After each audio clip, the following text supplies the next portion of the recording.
Olá, meus amigos, companheiros de aprendizado do Centro Espírita Augusto Silva. Que a paz de Jesus esteja em nossos corações. Hoje, nós vamos refletir sobre as nossas criações verbais. Na caminhada evolutiva que realizamos, nós falamos, nós opinamos, comentamos, reagimos o tempo todo. E sem perceber, com as palavras, nós estamos modelando ambientes, influenciando pessoas, criando imagens no campo mental, construindo o nosso futuro. A pergunta que vai nos acompanhar hoje é a seguinte: o que estamos criando com as nossas palavras?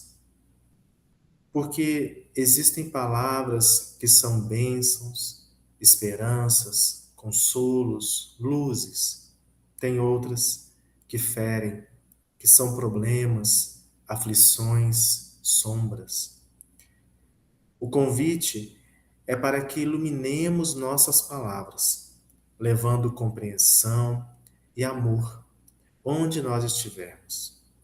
O convite é para que nossas palavras sejam as palavras da vida eterna trazidas por Jesus.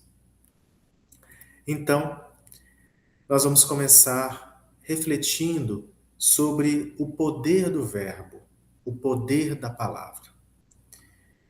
A palavra não é algo neutro, ela é força, é energia, é direção. Tudo aquilo que dizemos carrega intenção, carrega vibração, carrega consequências.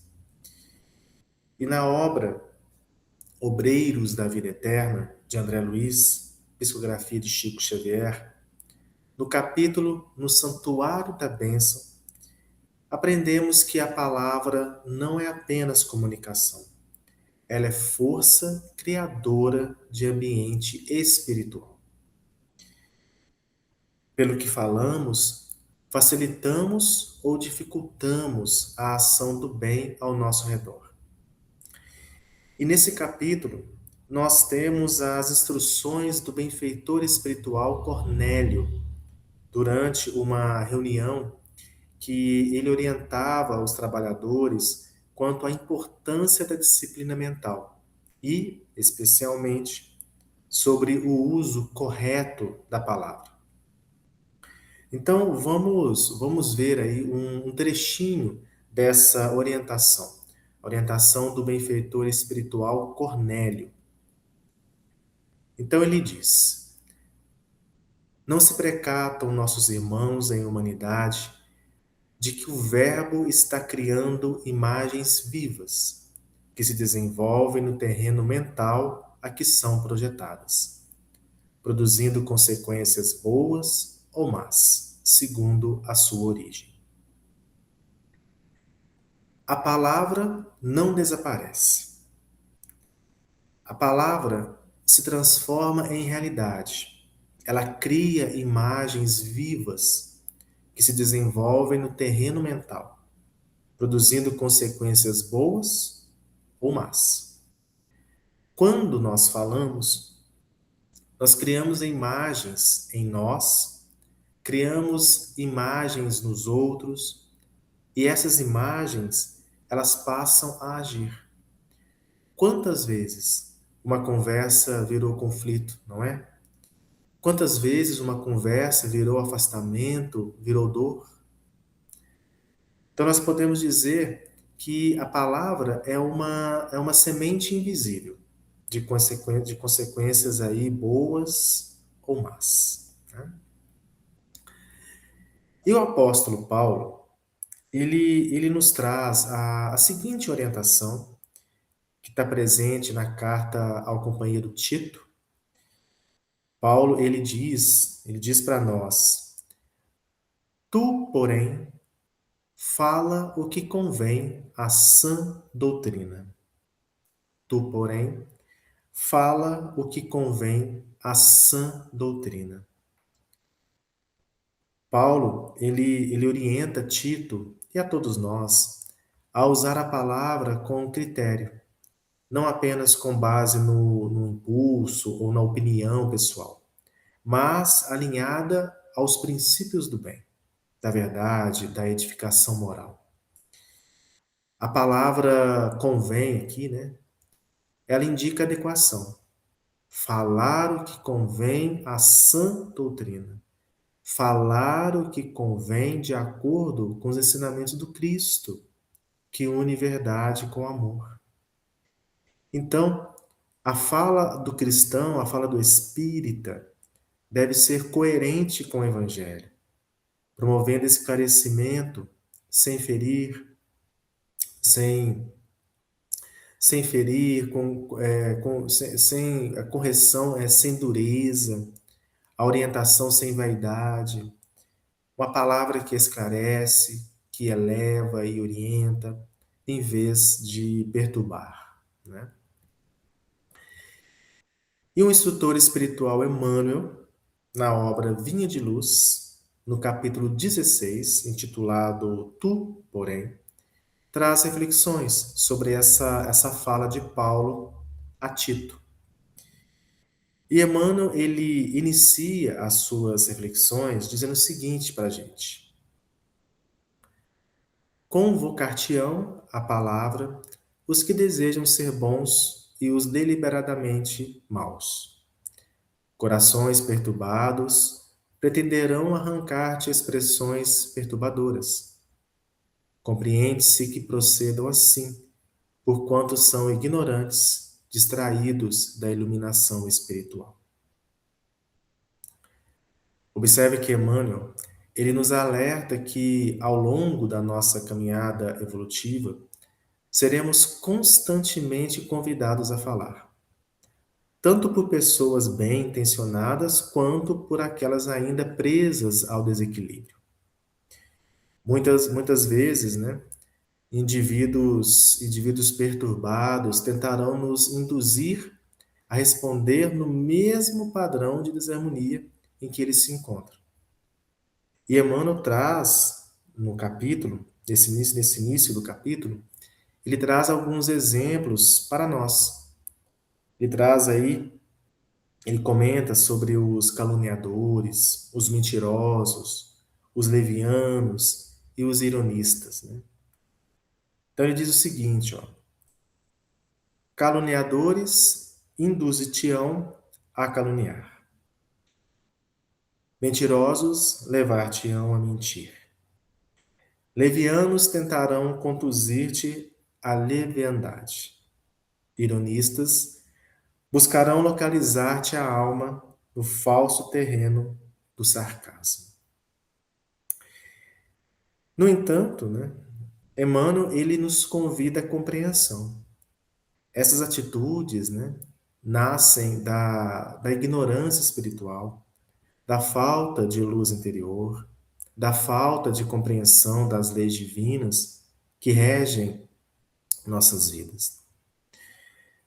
Nós não devemos permitir que o comportamento do outro determine a qualidade de nossa palavra, mas sim procurar responder com equilíbrio, consciência, fidelidade aos valores do bem, fidelidade ao Evangelho, transformando aí as provocações que podem surgir, né, que podem chegar até nós, transformando elas em oportunidades de elevação. E Emmanuel, ele continua: tu, porém, que conheces o que eles desconhecem, que cultivas na mente valores espirituais que ainda não cultivam, toma cuidado em usar o verbo como convém ao Espírito do Cristo que nos rege os destinos. Tu, porém, Emmanuel se dirige a nós. Tu, porém. Ele se dirige a nós que estamos procurando ser bons espíritas, bons cristãos, verdadeiros homens de bem. Nós que estamos procurando conhecer, estudar, sentir, vivenciar o Evangelho, pouco a pouco, a cada dia. Emmanuel se dirige àquele que já possui algum conhecimento da vida maior. Lembrando que esse conhecimento aumenta a responsabilidade do uso da palavra. Então, Emmanuel faz para nós aí, se dirige a nós, né? Faz para nós esse convite, né? Tu, porém, né? A responsabilidade no uso da palavra. Né? Se já compreendemos valores, né, que os outros ainda não compreendem, não podemos falar de qualquer maneira, reagindo por impulso ou no mesmo nível de desequilíbrio alheio, né? Ao contrário, nós somos chamados a usar o verbo com moderação, com consciência, com equilíbrio, elevação, de acordo com Cristo. Né? E isso significa falar com amor, com prudência, finalidade edificante, né? Transformando a palavra em instrumento de orientação e amparo, e não de julgamento, de desequilíbrio. Né? E o próprio Emmanuel, agora na obra O Consolador, ele nos ensina que a palavra é um dom divino. Que uso nós estamos fazendo desse dom divino? Então temos a questão 124 na obra O Consolador. Qual a importância da palavra humana para as conquistas evolutivas do espírito? Então essa é a questão 124. E Emmanuel responde: a palavra é um dom divino. É por intermédio de seus poderes que se transmite de gerações a gerações o fogo divino do progresso na escola abençoada da Terra. Emmanuel ensina que a palavra é um instrumento no processo evolutivo do espírito, porque, sendo ela um dom divino, transmite conhecimento, valores, experiências ao longo das gerações, sustentando aí o progresso da humanidade. É pela palavra que ideias se perpetuam, que ensinamentos se difundem e que a luz do entendimento se espalha no mundo.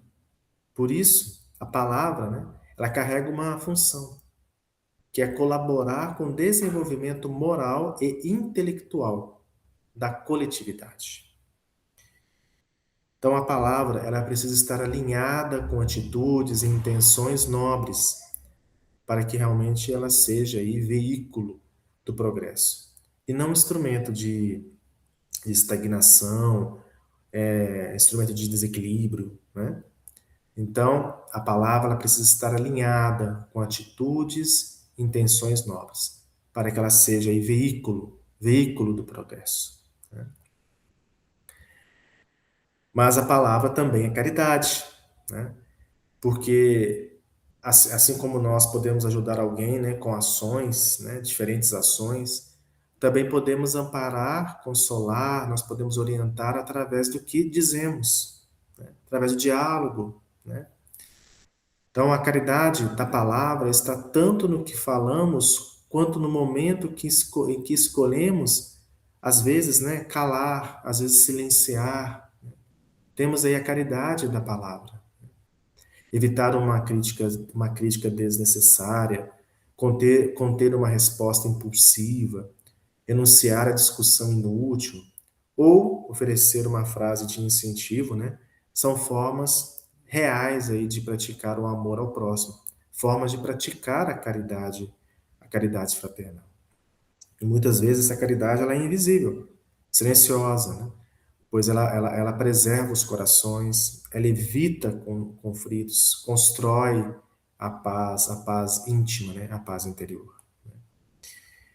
Então, educar a fala é exercer o evangelho no cotidiano, transformando a palavra em instrumento de cuidado, de compreensão. Né? E André Luiz, ele estabelece uma analogia entre a alimentação do corpo e a alimentação da alma.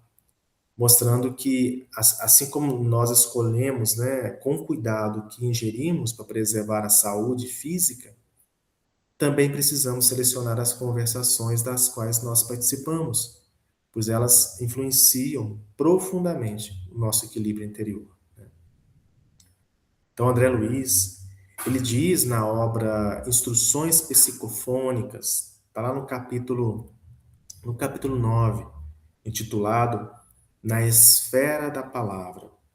Ele diz para nós: se buscamos no mundo selecionar alimentos sadios, na segurança e aprumo do corpo, é indispensável escolher conversações edificantes, capazes de preservar a beleza e a harmonia de nossas almas.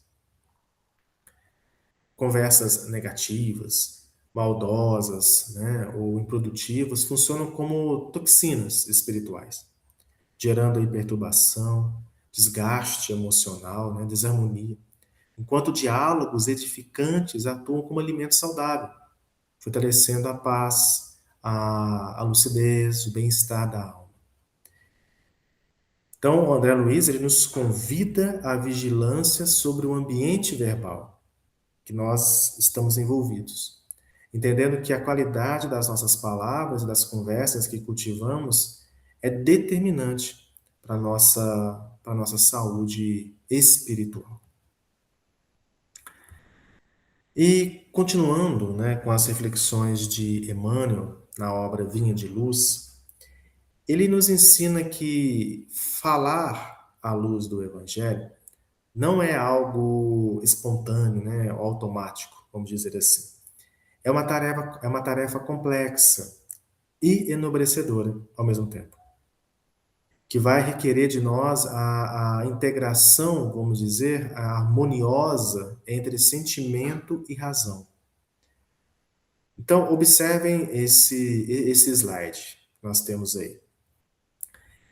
Então, nós temos a tarefa, né, a tarefa complexa e enobrecedora.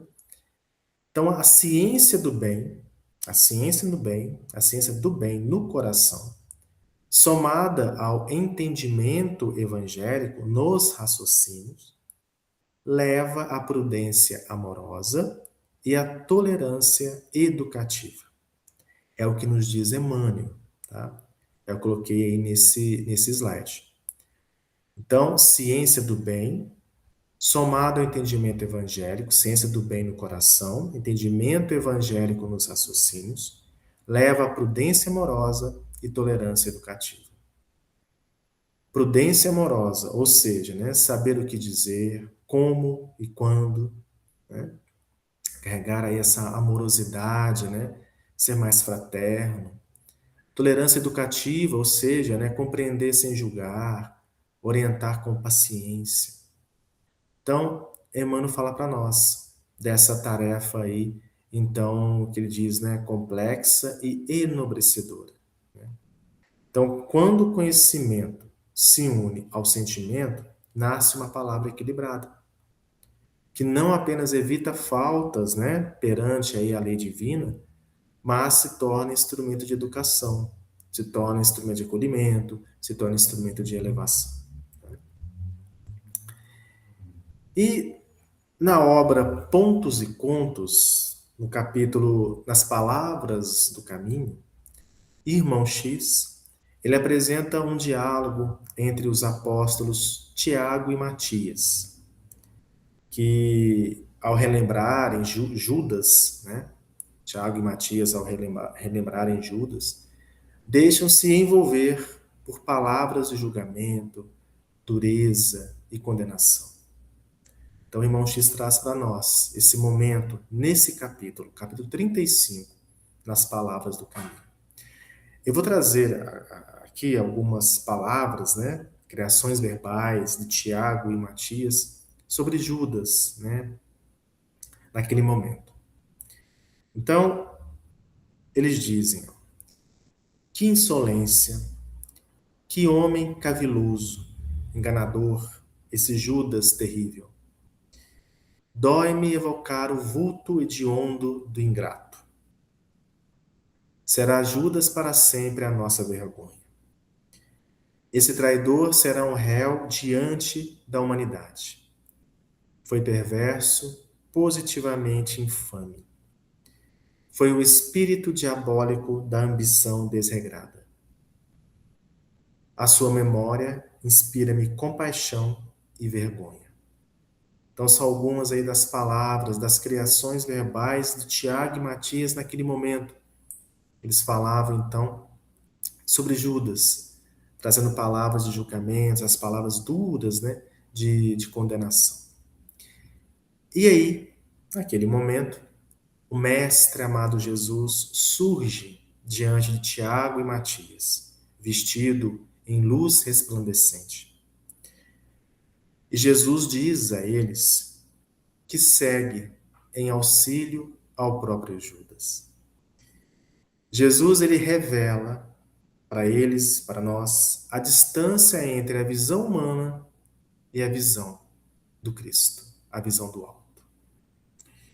A visão humana que acusa, que julga, né, que condena, e a visão do Cristo, a visão do alto, que compreende, que acolhe.